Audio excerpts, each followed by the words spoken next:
She takes her opportunity. Alexandra Eala, she reeled off the opening set in double quick time. Fair play, Magdalena Fręch. She came back, took that second. Yo, everybody lock in for a second because what exploded on Pietrangeli court at the Italian Open was not normal. And trust me, you need your volume all the way up for this one. Seriously, don't scroll past this because if you miss the details behind this match, you're gonna miss why the entire conversation around Alexandra Eala just flipped overnight. Alexandra Eala, ranked 364 in the world, Rome, May 6th, 2026. Remember that date, girl, because people are gonna look back at it like the beginning of something massive. The same player critics swore would never survive on clay just marched into one of tennis's legendary arenas and completely tore apart a former world number 22 in a victory that felt deeper than just tennis. Listen to this. This was not some random first-round upset. This felt personal. Before we even get into the details, you need the full picture because the scoreboard barely captures how wild this turnaround really was.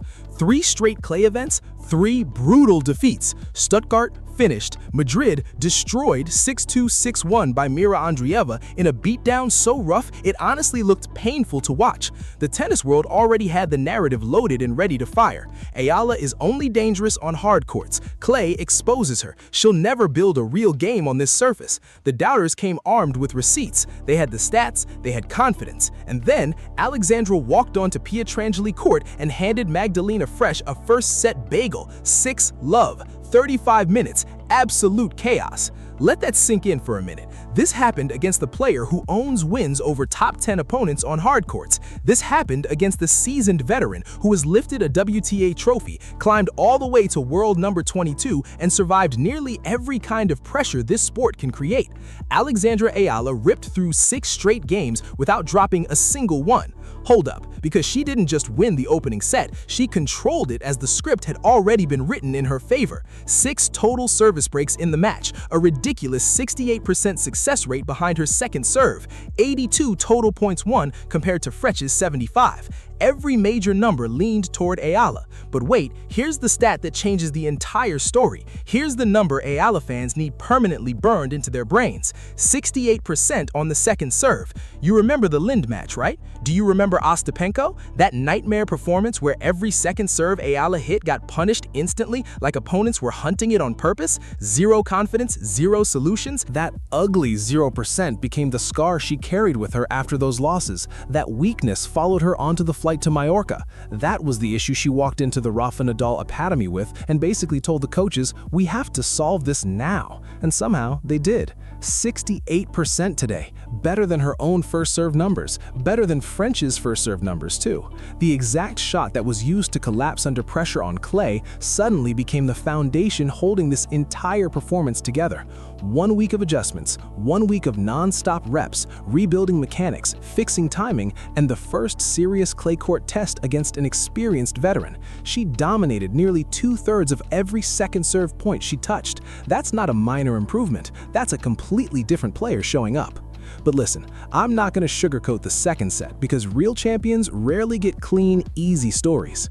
Fręch is too experienced for that. Veterans don't disappear quietly. She started sharpening her first serve placement, attacking angles better with the backhand, and stepping into Eala's service motion way earlier on returns. Suddenly, the control Eala had in the first set started slipping away. You could feel the tension inside the stadium. The scoreboard showed it too. 6-3 Fręch, match tied. And right there, in that exact moment between the second and third sets, everything about this battle changed because losing a set after delivering a 6-0 opener tests players in a different way mentally. It forces one brutal question onto the table. Are you chasing a viral highlight or are you actually built to win the whole fight?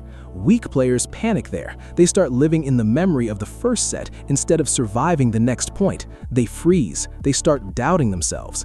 Eala sat in that chair, took a slow sip of water, gathered herself for a second, and then stepped back onto the court looking like a player who had been preparing for this exact third set her whole career. She grabbed the early break, backed it up with a hold. The scoreboard kept moving. 2-1, 3-2, 4-3. The French kept fighting for every single point. Nobody on that court was ready to disappear quietly.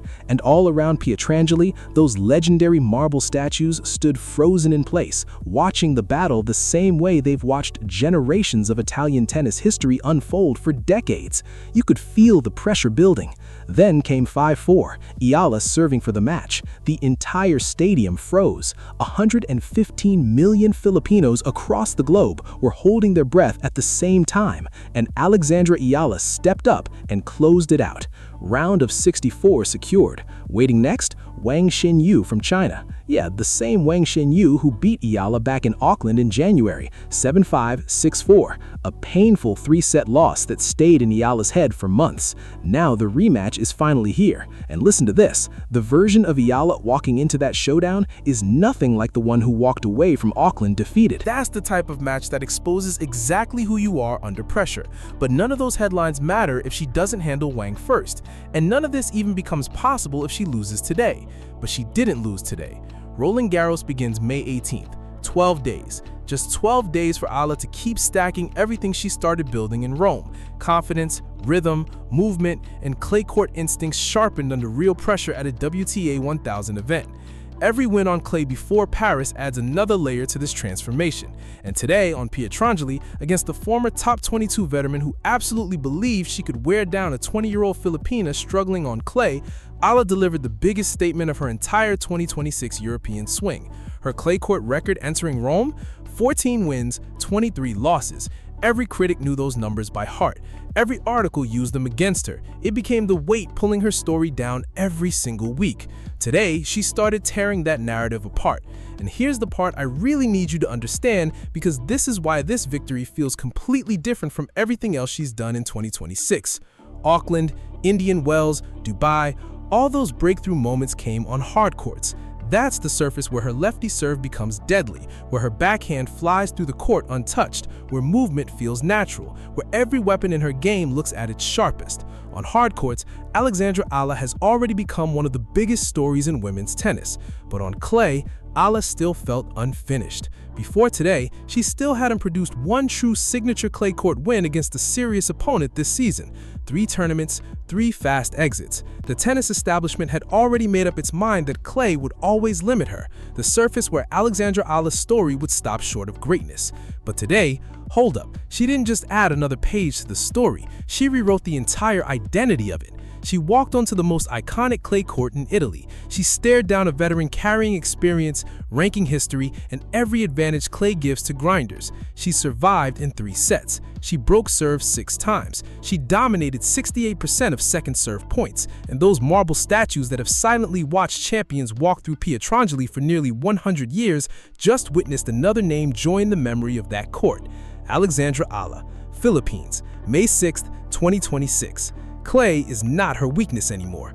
Girl, clay is becoming another weapon. Wang Xinyu is next. Rybakina could be waiting after that.